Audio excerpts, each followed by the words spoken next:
Magandang araw po sa ating lahat. Andito na naman po ang ating nag-iisang kamata.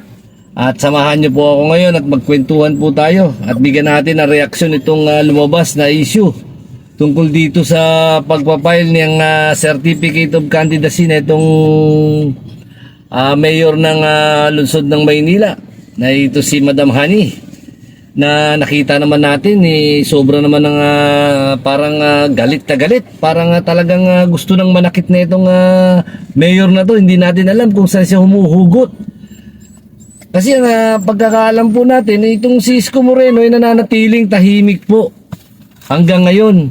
Tahimik po hanggang ngayon. Wala pang nilalabas na kahit man lang sa mga issue na nilalabas nila sa pagiging traidor daw, pagiging taksil, wala pa rin po nilalabas na pahayag itong si ating Yorme. Ang tanging sinasabi lang niya ay hayaan na lang natin ang mga tao ang humusga. Hayaan na lang natin, ibaubayan na lang natin sa mga Manileño. Di ba? Kasi pag ganyan na ginagawa natin ganyan na parang galit na galit tayo, ibig sabihin, isa lang ang ibig sabihin po niyan. Kinakabahan po tayo na baka mawala tayo sa pwesto ngayong darating na halalan dito sa lungsod ng Maynila. Kasi kung talagang hindi tayo kinakabahan, hindi tayo magsasalita ng iba at hindi natin sasabihin na taksil, walang utang na loob. Habang buhay po bang dapat tinatanaw ng utang na loob na itong ni Isko Moreno, itong ginawa ni former Vice Mayor Danny Lacuna na pinayuhan siya at naging mentor siya?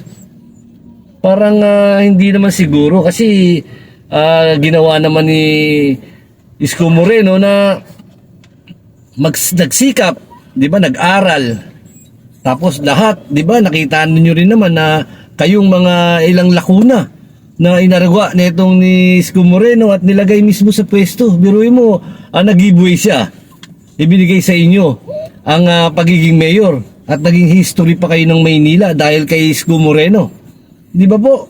Kasi yung history na lang ng kauna-unahang babae na naging mayor ng lungsod ng Maynila, napakalaking utang na loob na yan. Natatanawin natin dapat kay Isko Moreno. Kayo dapat ang may utang na loob dito kay Isko Moreno. 10 ng inyong mga kasama. Kasi ang pagkakaalam ko, lahat ng mga nakapwesto ngayon dyan, halos lahat ng mga nakapwesto dyan ngayon sa lungsod ng Maynila, mapag-congressman, si Isko ang dahilan kung bakit sila napwesto dyan. Real talk po yan. Di ba yung nakaraang halalan, nakita po natin yung nakaraang halalan, kung sakali po ba na hindi tayo tinulungan ni Isko Moreno at walang effort si Isko Moreno na tinulungan kayo, sa tingin nyo po ba tatalunin nyo si Alex Lopez? Di ba? Ayun lang po ang katanungan dyan At yung mga kaalyado ni Yorme nagkahiwa-hiwalay at yung mga kaalyado nyo lang ang nandyan, sa tingin nyo po ba matatalo ninyo ng basta-basta si Atty. Alex Lopez nung kayo nagtapat nung dahil lang po yan. Kaya kayo naging landslide na pagkapanalo, dahil po yan kay Isko Moreno. Tandaan nyo po yan. Napakalaking bagay po ni Isko Moreno dyan sa pagkakapwesto ninyo dyan sa City Hall ng Maynila, tapos sasabihan natin siya na walang utang na loob. Taksil, hindi po siya nagtaksil. Kasi kung ginawa ninyo yung mga bagay na dapat na ginagawa ninyo sa lungsod ng Maynila, at nakita naman po natin na napakaganda ng lungsod ng Maynila nung kayo ay pumalit, sana po minentain natin at pinalago pa natin, pinaganda pa natin lalo, kaso nakalimutan nyo. Nakalimutan yung mga ginawa ni Isko na pangalagaan at ituloy yung mga proyekto na naiwan niya. Kaya yung mga Manileño talagang pinilit itong si Isko na bumalik. Hindi naman talaga, kung tutusin, hindi naman talaga kakandidato yan si Isko Kasi gusto niya na ng tahimik na buhay Kaso nga lang, nagsusumamo ang Manileño sa kanya na sabihin na siya ay bumalik. Wala naman po siya magawa. Dahil sinabi na ni Isko na malaki ang utang na loob niya sa mga Manileño, hindi niya pwedeng biguin. Kaya nandyan siya, bumalik. At kakandidato ulit. Dapat nga ang ginawa ninyo nung kakandidato ulit siya Yorme, dapat kayo na nagbigay. binalik nyo sa kanya yung ginawa niya sa inyo noon. Na nagparaya siya, binigay niya sa inyo, di ba? Kayo ang endorso niya. Sabi niyo pa, dyan lang kayo sa Gedli. Pero wala. Hinanap ng Manileño yung ginawa ni Isko nung nakaraan na siya inanunungkulan. Naakala ng mga Manileño, gagawin nyo yung mga ginawa ni Isko, ipagpapatuloy natin. Kaso nabigo ang Manileño. Nakita nyo po, pumunta po kayo, ikot po kayo ng lungsod ng Maynila. Naging madilim na po ang lungsod ng Maynila. Napuno ng parking.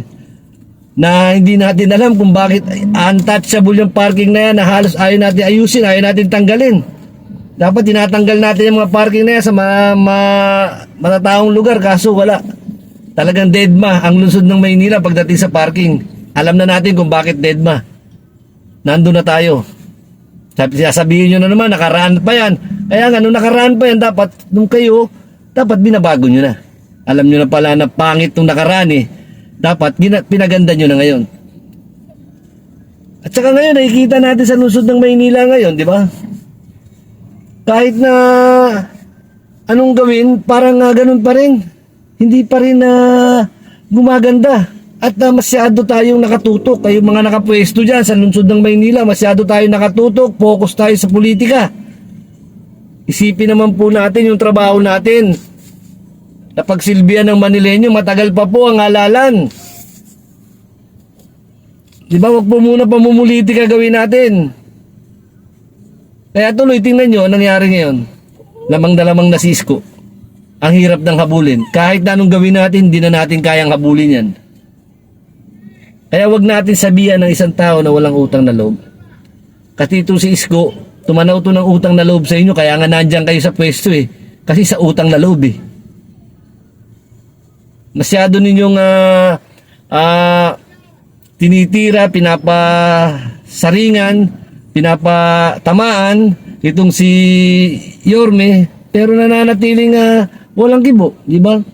Pagpasa Diyos na lang at hayaan na lang natin ang tao ang umusga at magdesisyon. Kasi kahit anong banat nyo dyan, nung nakaraan anong kulay siya sa Maynila, lagi nyo tatandaan, kasali pa rin kayo. Kung ano man ang nagawa niyang hindi maganda nun, kasali pa rin kayo kasi kayo ang kasama niya nung siya ay nanunungkulan. Kaya wag natin babanatan tungkol sa mga nakaraan na pamumuno niya dyan sa lungsod ng Maynila. Kasi magkakasama kayo niya, huwag kayo magsisisihan. Di ba? Kaya ngayon yung mga tao, lalong napapalapit dito kay Yorme ulit. Di ba? Lalong lumalaki ang lamang ni Isko sa mga survey. Kaya ngayon, halos nakakatamad na mag-survey. Kasi alam din naman natin kung sino lalamang sa survey. Di ba? Yung mga tao na nakita natin kahapon nung nag-file kayo, di ba, karamihan na nasa bungad ninyo. Yung mga empleyado rin naman, ata ng City Hall ng Maynila. At yung mga iba, hindi natin alam kasi marami rin tayo nakita at narinig na audio at saka video tungkol dyan sa pag-o-organize ng mga tao dyan sa nagpunta. Dyan sa pagpapile natin na COC. Kaya itong eleksyon ngayon, medyo bumibigat, medyo umiinit. Mainit ang eleksyon, mainit yung mga kabilang panig, mainit pero nananatiling kalmado pa rin itong si Yorme.